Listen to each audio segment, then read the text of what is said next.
Nagsimula ang lahat ng inatake ng Israel ang mga uranium enrichment facilities ng bansang Iran, kasama na ang mga military at key radar installations sa paghihinalang gumagawa ng nuclear weapons ang mga ito.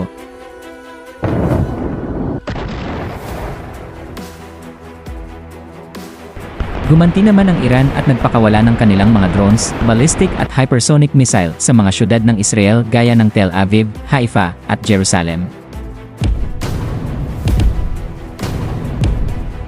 Pansinin kung gaano kabilis ang isang hypersonic missile na ito na tumama malapit sa isang gusali sa Tel Aviv. Dito na papasok ang Iron Dome ng Israel, ang isa sa mga pinaka-epektibo na missile interceptor system sa buong mundo. Tinatayang nasa 70% ang effectiveness nito sa pag-intercept sa mga paparating na missile upang hindi na tumama sa kalupaan at makapaminsala ng mga tao at ari-arian.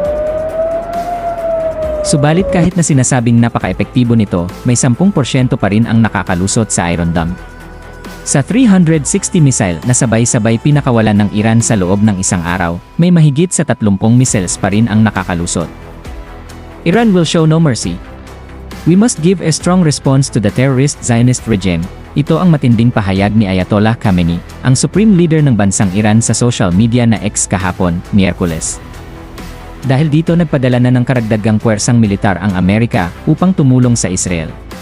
Inilipat na ang USS Nimitz kasama ang iba pang barkong pandigma mula Southeast Asia papuntang Middle East upang tumulong sa USS Carl Vinson na kasalukuyang nakaistasyon malapit sa Israel sa ngayon.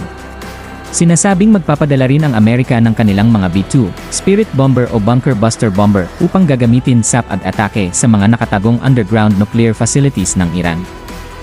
Sa makabagong digmaan na ito, sino ang mananay?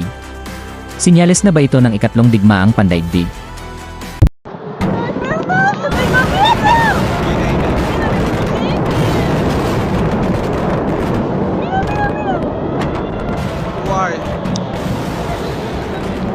Die. Wow, y male.